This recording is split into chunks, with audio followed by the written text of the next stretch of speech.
Comrades,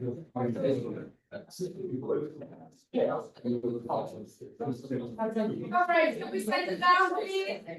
Comrades, Ian, Jack, can you sit down, please? Thank you. We're now coming to our first cultural session of the week. Tam perhaps also run through the other sessions planned a little bit, see what we're planning on doing, but it's very exciting for the whole week.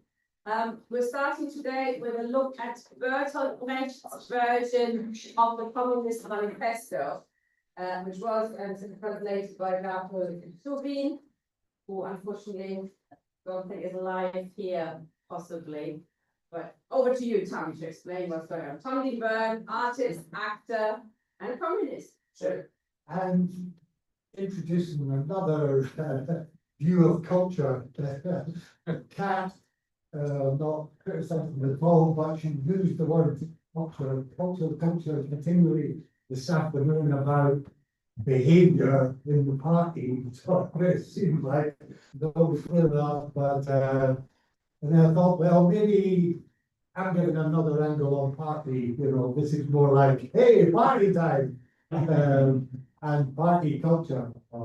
I am going to be looking at various aspects of communist culture over the Communist University, and I thought I'll start with giving a sort of outline of what that is going to involve. Yes, Peter said we'll start tonight with looking at Bertolt Brecht's reinterpretation, the versification of the Communist Manifesto that he worked on from 1945 up until his death, really, from 56. That has been translated and adapted by Bertolt Brecht, who is a wonderful Marxist, academic, and aesthetic, genius, really, in so many ways that I've only discovered through this process. He wanted to be here tonight, but he's 95, and he's in Italy, and his wife has got dementia. He's got his hands full, but he's also got a medical appointment. He said it was the last opportunity to be able to see this doctor before he left. So he couldn't come tonight, but he definitely hopes to be here tomorrow night. Just to sort of read back a little bit, that I was involved in the party, especially CPGB in the late 80s through into the 90s. It was the miners' strike that Stan brought up in the last session, that I came across the Leninist just after the miners' strike. Really, there was a comrade in Edinburgh that gave me copies of it, and immediately the recognition that seemed to be pretty much unique on the left, that I was finding certainly at the time, of the importance of the miners' strike, and particularly these three areas, particularly what Stan mentioned of the miners' sex squads, the violence that was something to get used, was an embryo of workers' militia, in that sense, of a sort of being able to organise violence when faced by state violence.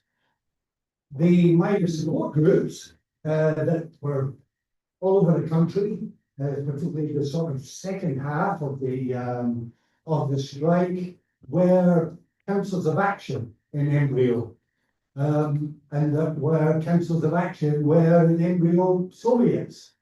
So that is the second point. And third, the way that women against pit closures, that this was for the first time really a sort of mass involvement of working class women, organised and that these were the three key lessons to be learned from the strike.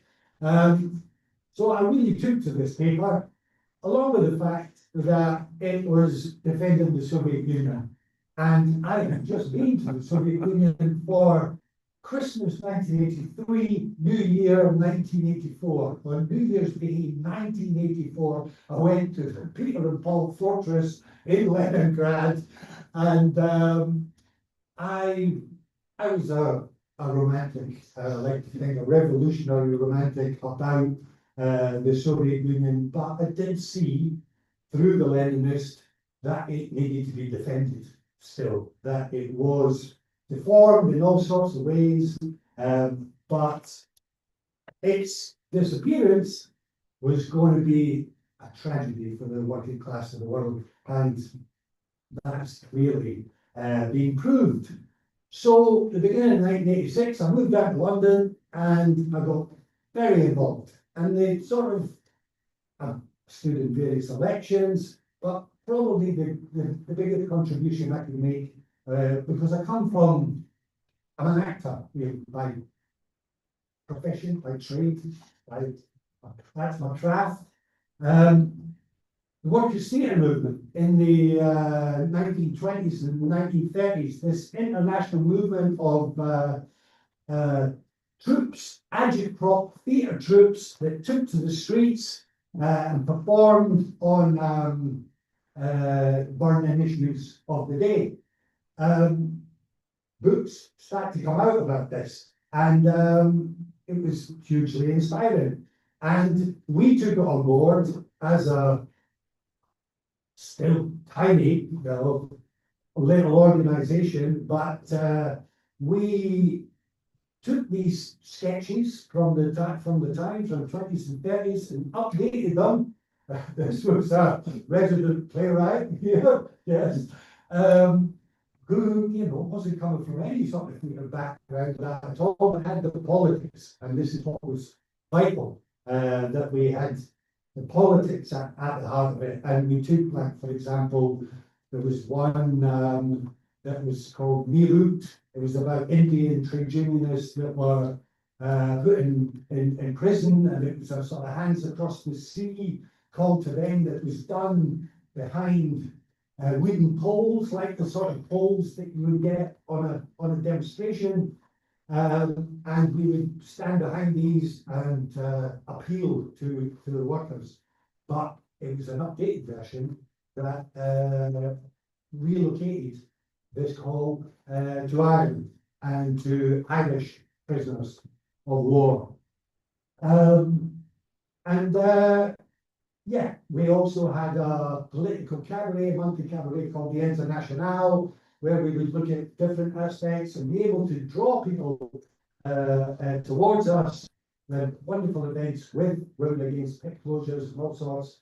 But it was seeing how culture, in this sense, could be a magnet and a focal point, and that comrades involved in the organisation could, or on the fringes of the organisation, could get involved.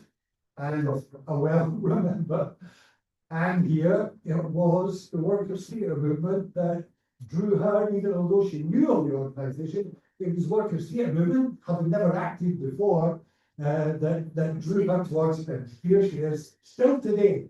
And that again has been a sort of a big inspiration for what I've been trying to work out for this. Because what I saw was, as soon as the idea of Communist University came up, and I'd taken part in one of these, I think it was 2 years ago, I did what I billed as a climate catastrophe cabaret in here, that this format on a daily basis of coming back together each day and it being comrades, that it being culture but geared towards politicals, not treating you as, all right, now we're going to give you a little bit of entertainment. No, none of that entertainment. No, but hopefully it will be stimulating as well, please. but it became apparent that it was feasible to organise a whole load of things that I've been wanting to do, and never been able to get off the ground. Because they're political, because they're communistic politics. We're not going to get state funding for that. And also, I already recognised how insidious the whole idea of state funding of the arts is. I work a lot with an artist, Bill Drummond, and he says it categorically. Any state funded art is state propaganda for sure. This offered, you see it almost immediately, that the ideas that I've been hoping and I've been talking about. For example, the first one really was the discovery I made last year that Bertolt Brecht's play, The Exception and the Rule, that was what he called a Lehrstück, a learning play. It was for the people who are involved in the making of the play rather than an audience. That's who's really there to learn. This Exception and the Rule received its world premiere in a kibbutz in 1938, and that blew my mind, really. The idea of how that could have happened, and how I couldn't have heard about it before. And then I discovered that there is Israeli academics had been doing research on, and that it had become more apparent there. But I then reached out to Esther Leslie, who's here this evening there as well, and I just thought she knows about this period, and that we could maybe look at this together. I knew I wasn't going to be able to do it on my own, and Esther responded really positively, and we started to meet and talk about what could be done, but not really knowing how we were going to get it done. So this opportunity came along. So that was the sort of starting point for it. And then also I saw that the Radical Anthropology group, who have taken part in this a lot, we had been speaking about the idea of a political, radical pantomime. That is a form of theatre which has very, very deep roots, but it is even now, it's family orientated, and it's using humour and satire in ways that can be political. So that was immediately a possibility as well. And Bill McGuire, who's joining us on Wednesday the 6th, we had made contact, and we were again wanting to look at ways in which we could take this forward. He started sending me his stories. He's a climate scientist and activist. He's written books with Hothouse Earth, laying out what we are facing coming up, very, very soon, that he's warning about. But he has also tried to find ways to present that culturally, and he's written a novel on it about geoengineering, the dangers of that, and he's written a range of short stories. So I said to him, maybe I could record your stories, because we've not gone to audiobook or anything like that. And so we had been mulling over the possibilities of what we could do. This again offered an opportunity to get that little seed planted. And also the one that two that's come through more recently was then with Esther then talking about Walter Benjamin, who was so close to Bertolt Brecht, and his Angel of History that I picked up from Esther. And so many of these things I didn't really know about. I didn't know about Darko. I didn't know about the Benjamin, about this sort of angle on it, and the Paul Klee painting and so on. But we've been seeing immediately possibilities for how this could be performance. This is not it. This is not going to be the performance of anything really. fully, but these are the first steps. And I thought the best way to begin this is with comrades that are here for the politics and that can give us ideas and can contribute on the ways forward for these various ideas. There are more, but we'll be back next year with another whole program, hopefully. But also, I mean, I've described that, people have probably read the article, hopefully, that this Finn Juncker, a Norwegian playwright, I discovered him because he wrote a letter of complaint to the International Brecht Society, who were planning to have their first post-COVID symposium in Tel Aviv with some of the very people who had done the research on that back in 1938. And this was obviously breaking the boycott, all of that, and I looked and found that PACB, Palestinian Academic and Cultural Boycott, the campaign, that they had asked them to not do this, along with a whole range of Palestinian theatre companies. The only person that I found within the International Brecht Society that was standing up to it, latterly I found there were a lot more, but Finn, this Norwegian playwright, he wrote a letter complaining, saying, don't do this Brecht washing. It's laid out exactly why this was a disgrace and shouldn't be happening, including the fact that we're talking about in these dark times, and we put out a call for papers for the symposium and for the yearbook that comes out following each symposium. There's no mention of even the word Palestine in there. And they came back, this sort of head of the International Brecht Society, with the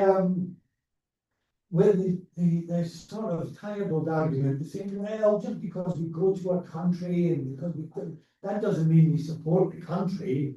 You know, we've done it in the United States. And then most crassly of all, he said, I mean, we went to Oxford and just after Brexit. I mean, and everything was at the symposium was against Brexit, but doesn't mean we didn't go there. So he's comparing Brexit to fucking Palestine. And these are intelligent people supposed to be, you know, sort of leading academics across the world. So I made contact with him on that score. And discovered that, yeah, he had written on Brecht and Benjamin as well. And he had written a play that was a sort of verbatim theatre piece of taking statements made by members of the IDF and making this into a play. And then he also then sent me a play that he wrote for children. It was in Belgium, I think, not quite Holland, really. But he did it was performed by children. It fits very neatly with the radical pantomime idea and that as well. And he sent me the play, and that play, of which we're going to have a reading of on Monday, has parts for as many people that would like to take part. Because as well as your contributions, you know, on ideas, we do want you to actually, you know, do a couple of readings with us as well. So if anybody's particularly keen, I mean, there'll be constricting people, anyway, potentially, but it would be great if people's up for it. There's quite a few parts for that on Monday. And tomorrow night, when we look at the exception and the rule in the light of what I've explained with its origins, laterally, we will read a scene from that as well. So there's about half a dozen parts we read in that too. So yes, volunteers would be good. But we are going to begin with this it was, I can't remember which order it came in that whether I picked this up, Brecht's Communist Manifesto today before, or if that came after, but certainly, like I said, Dark was super I hadn't heard of him. I first came across Bertolt Brecht that exactly 45 years ago. I did a play at the Edinburgh Festival, which is just about to open, and it was a little play called Workers of the World Confess, and it was using the Catholic confession scene to explore the worker-boss relationship. And several times in this script by an old anarchist writer called George Wyatt, it talked about our Brecht. It was referring to Brecht as our Brecht, and mentioned the Lehrstück, this idea of learning place. So it is just, again, gobsmacking to me that, 45 years on being able to move this whole type of thing forward. But what Darko has done is he's pulled together that as much as he could of that there are still some untranslated, some of the work that Brecht did on the manifesto, because he felt that it could do with updating for this this period post Second World War. There's a quote in particular that was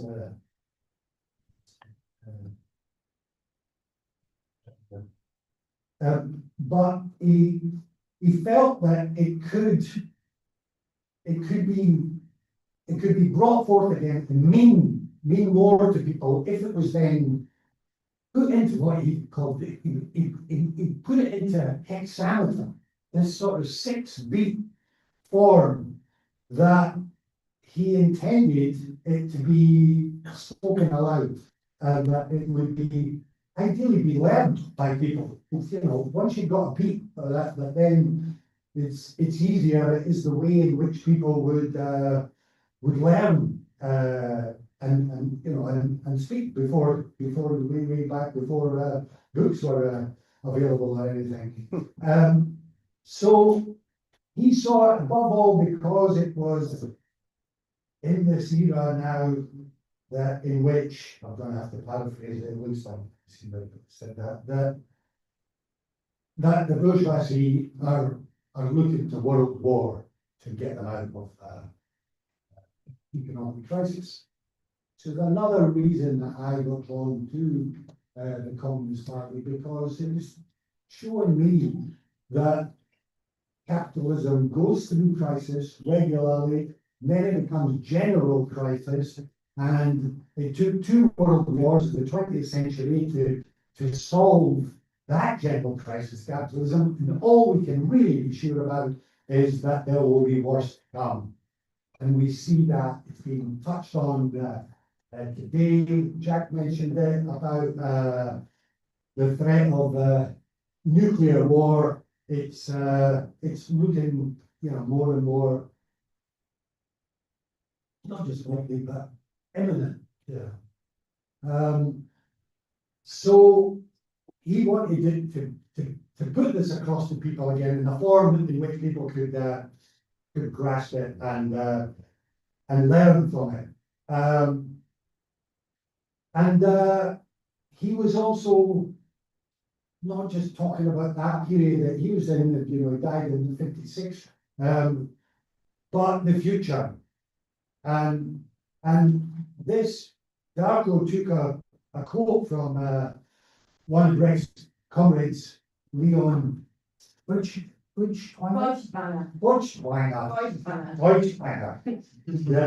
who said, "This most rich poet scattered into all he created seeds of thought destined to spring into full life only later. He was persuaded that any living work grows and works on by immanent force, that it changes with each listener and reader each. His poems are based on this proposition, and only the future shall make visible the full width and plenitude of his work. I was hugely inspired by that, because I thought, that's what we're going to be trying to do here as well. These creating seeds and that will have futures.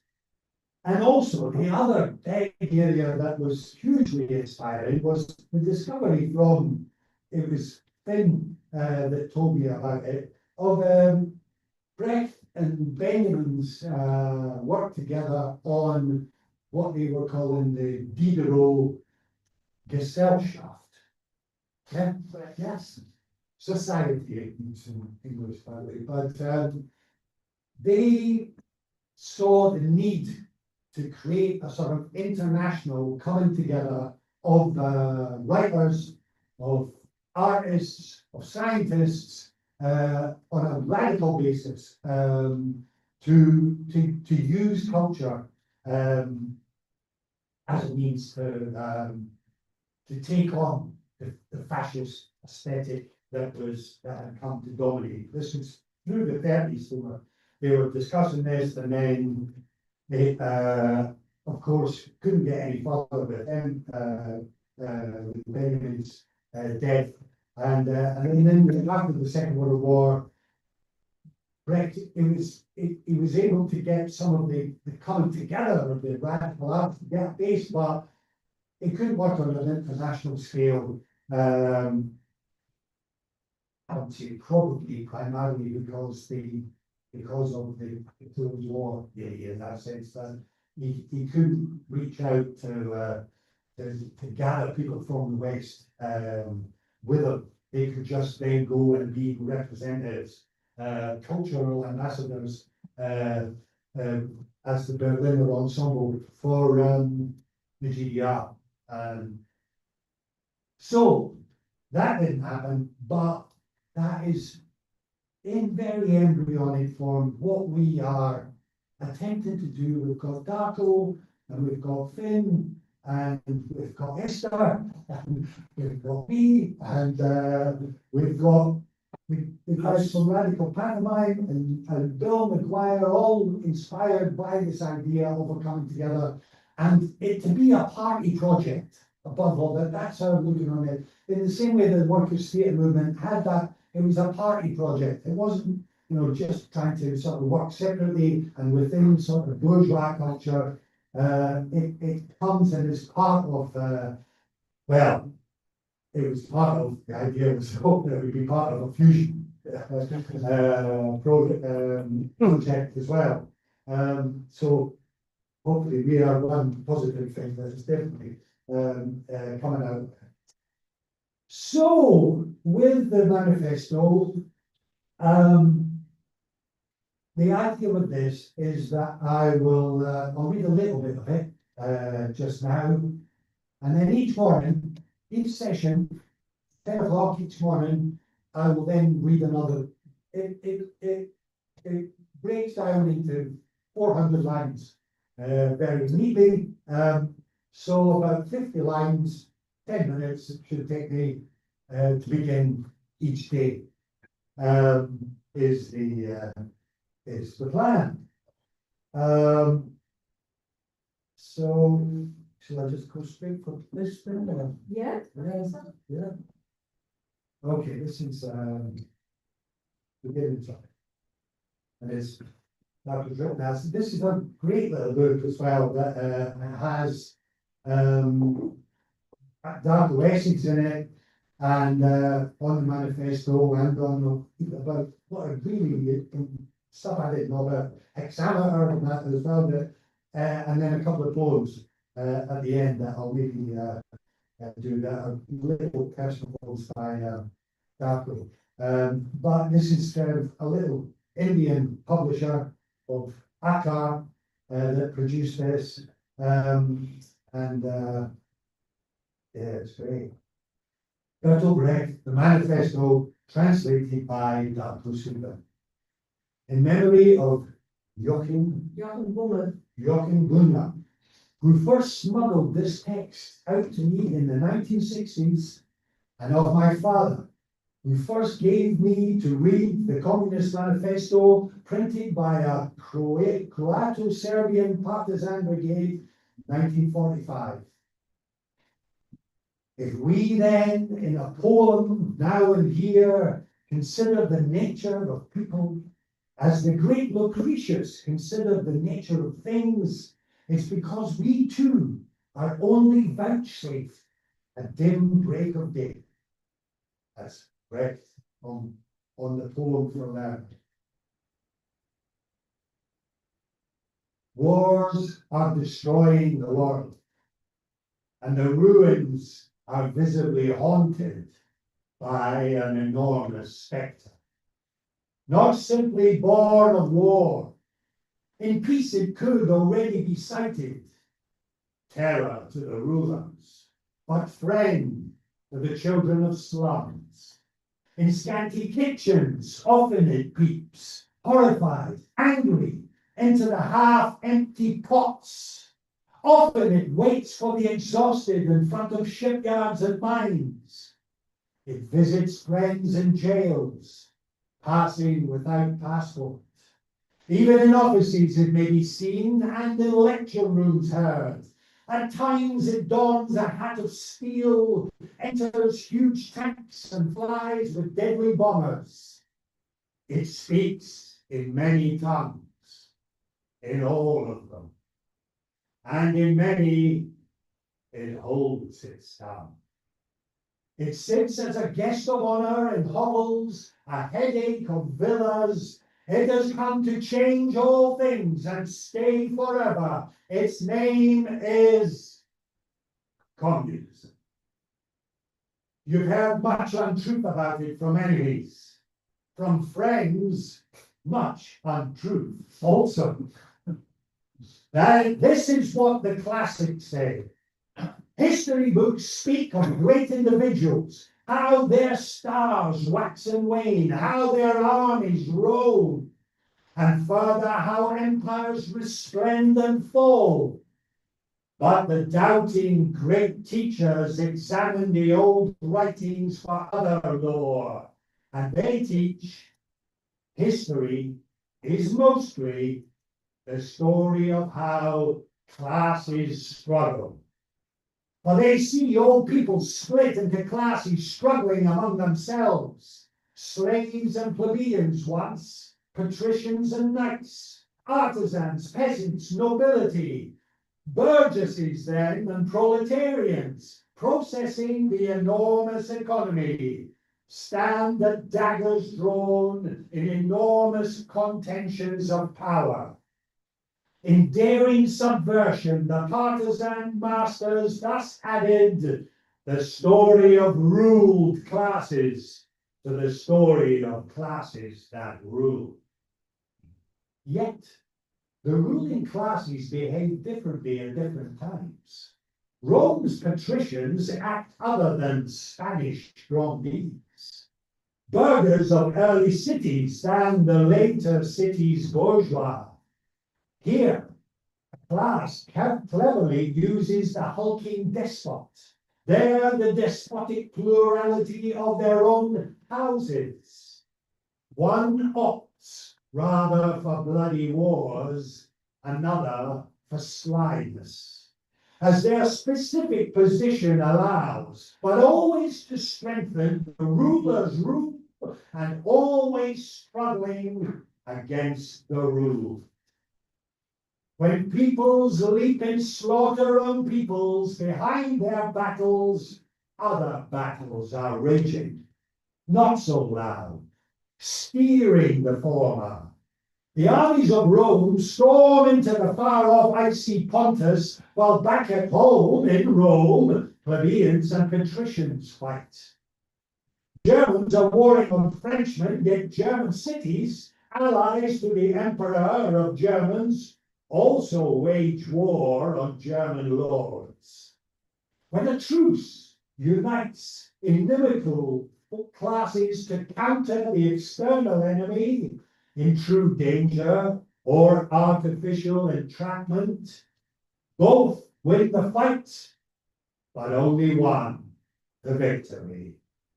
That class returns victorious.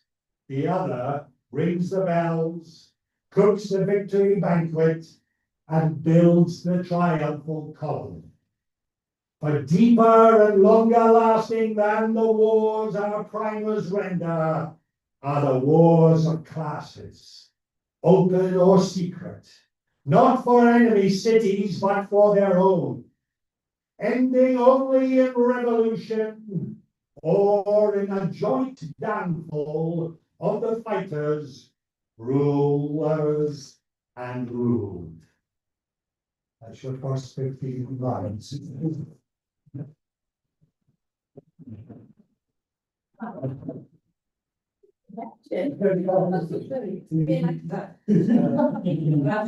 That's a really good introduction. I think that gives us a really good sense what Brecht was doing with that reimagining of the Communist Manifesto. Fascinating. Does anybody want to say anything on that? Yeah. I just couldn't help but notice it's available here if anyone wants to read it. darpursuing.com. It's available online. So Bertolt Brecht, the manifesto translated by Thank you. Hi, Jan from the platform of the Netherlands. I don't know if you are going to talk more about this, or maybe tomorrow with Subin going to talk about this, but so interrupt me if that's the case. I love how Dargo Subin has